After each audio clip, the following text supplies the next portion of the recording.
Jeshurun in New York City, where a fire has destroyed the prominent synagogue. And as you can see, it was a devastating disaster. It was a 4-alarm fire which completely destroyed the synagogue. Let's take a closer look and learn more about this catastrophe. Tell us the situation here. Okay, we had a fire in the synagogue with some communication. The fire spread to the high-rise adjacent to it, and it was a 4th alarm. What does that mean, like a 4th alarm fire?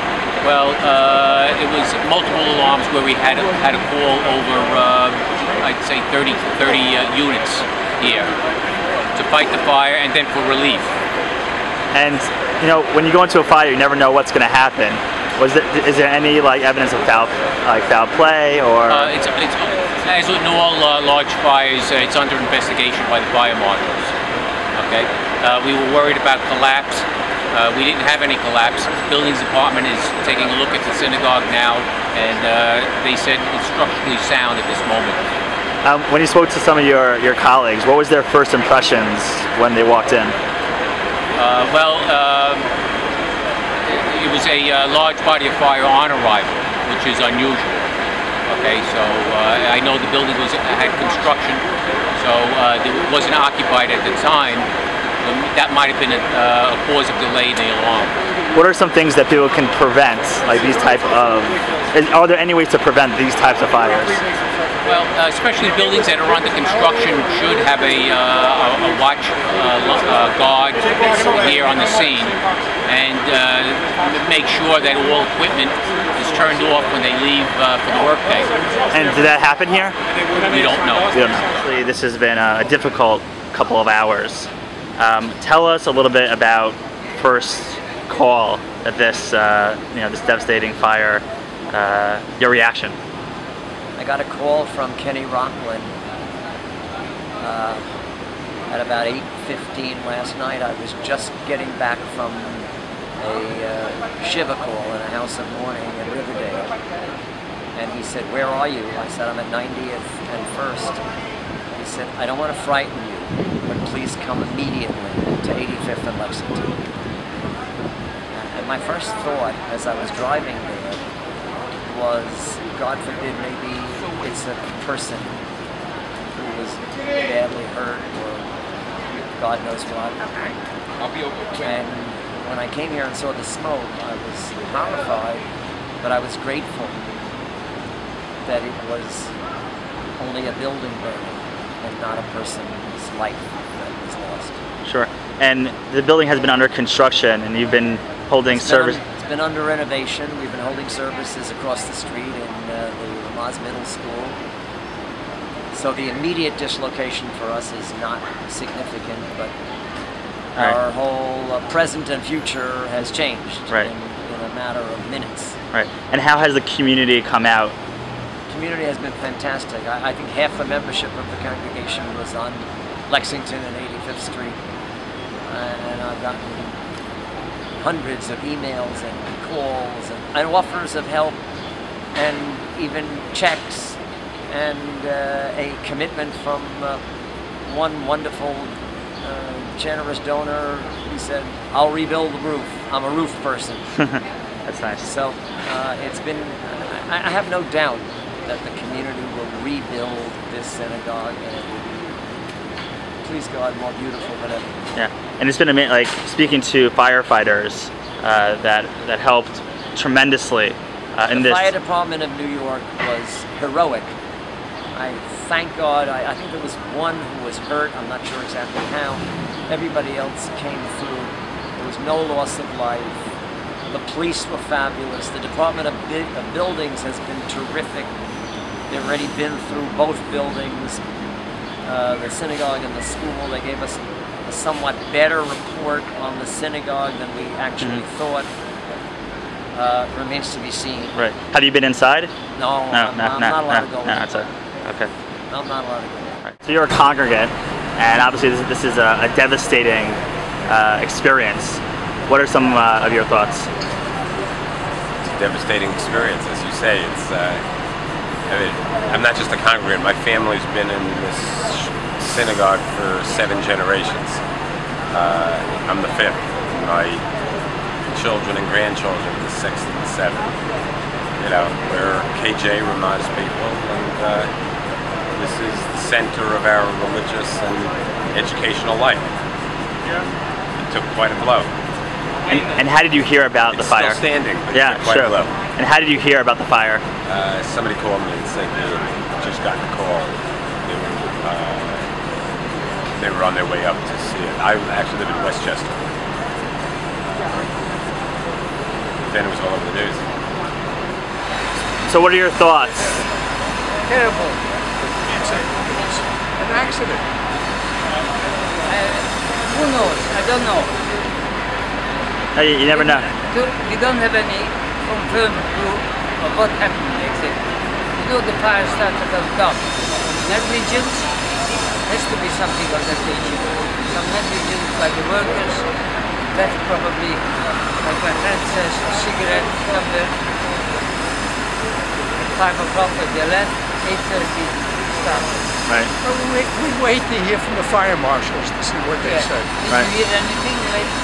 No, you don't know anything. Yeah. And how did you hear about it? I was coming by here last night. I saw it. Yeah. And what was your first impressions when you saw the fire? I heard Well, at that point, they had the flames were out, but there were trucks all over. A lot of fire people. Yeah. Be a short service of psalms, and I'll say a few words. I hope that you will join with us. First, Cantor Mayor Davis will chant the 23rd Psalm in Hebrew. Mizmor leDavid, Adonai roi la'aslo, binos deshe yarebitzei.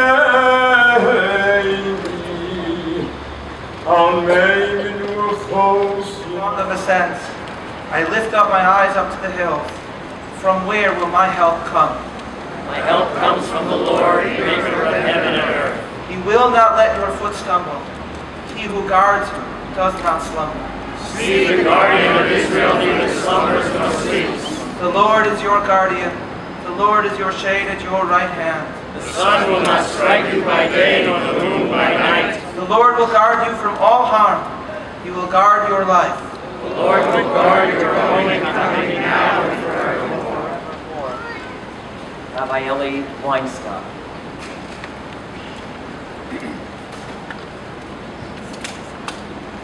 Shir Hamalos LeDavid, Samachti B'Yomim Li Beis Adonai Nelech. Yerushalayim Habnuya, Kir Shechubra Yachda. Mrs. Judith Fagan, the head of School of Ramaz, will lead the responsive reading of the 2nd Psalm in English. A song of ascents. I rejoiced when they said to me, let us go to the house of the Lord. Our feet stood within your gates, Jerusalem, Jerusalem built as a city joined together.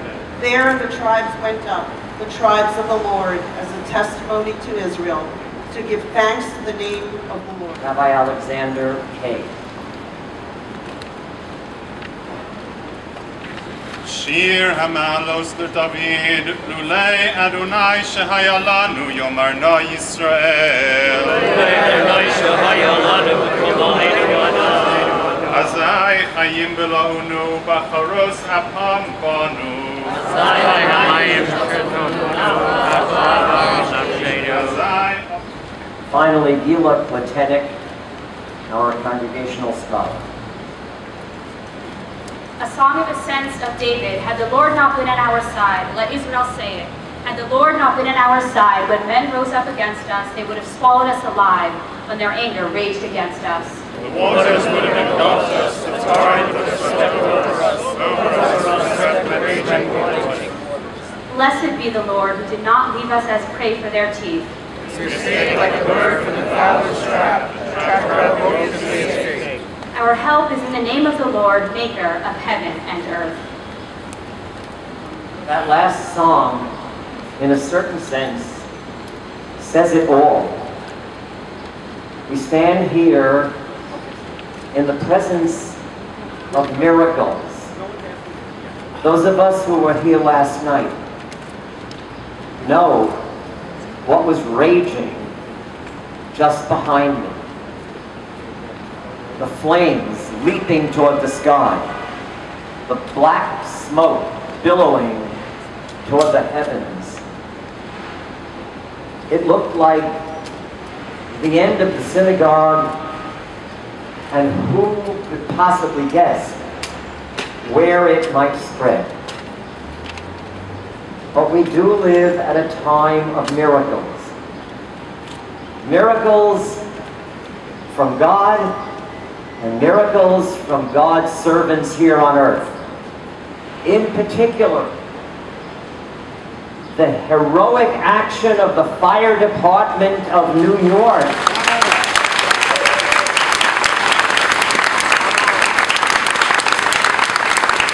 A fire department that has had to try to extinguish flames in many, many places, including almost 10 years ago, this September, on 9/11, when 9 of our brothers in the fire department on the other side of Lexington Avenue died trying to save people in the Twin Towers. Thank God, essentially no one was hurt this time, and the flames were extinguished.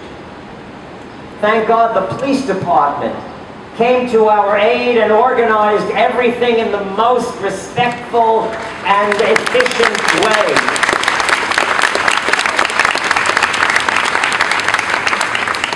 And thank God the Department of Buildings, which takes a lot of flack. Everyone has problems with the Department of Buildings. But they were here this morning to go through the synagogue and the Ramaz lower school and give us an initial report that was somewhat more favorable than what we thought the report would be last night. Let me say that last night was a disaster, but it wasn't a tragedy. A tragedy is when people's lives are lost, because lives can never be replaced. A calamity, a disaster, is when bricks and mortar are lost. But bricks and mortar can be replaced, and buildings can be rebuilt, and schools can be reopened. And that's what we're thinking about today, even as we thought about it last night. Now, it is our turn to follow the lead of the fire department and the police department and the Department of Buildings. We have a choice. We can be depressed or we can be determined. We can be resigned or we can be builders, resolute. The Talmud says that on the day the temple was destroyed, the Redeemer was born, which means that out of the disaster and the calamity and the ashes of destruction can come the seeds for reconstruction if we are determined to grow those seeds. So today we come together, yes, to mourn the calamity, yes, to praise the first responders, and most important of all, yes, together with the people of New York including everybody, including our non-Jewish and Jewish brothers and sisters, we come together determined to rebuild, to reinvigorate, and to recreate what we had and what we will, please God, have again. Truly a devastating fire which has impacted the New York Jewish community. Luckily, nobody was hurt, and all the Torahs and holy scriptures were not damaged. This is our Herman. Thanks for watching.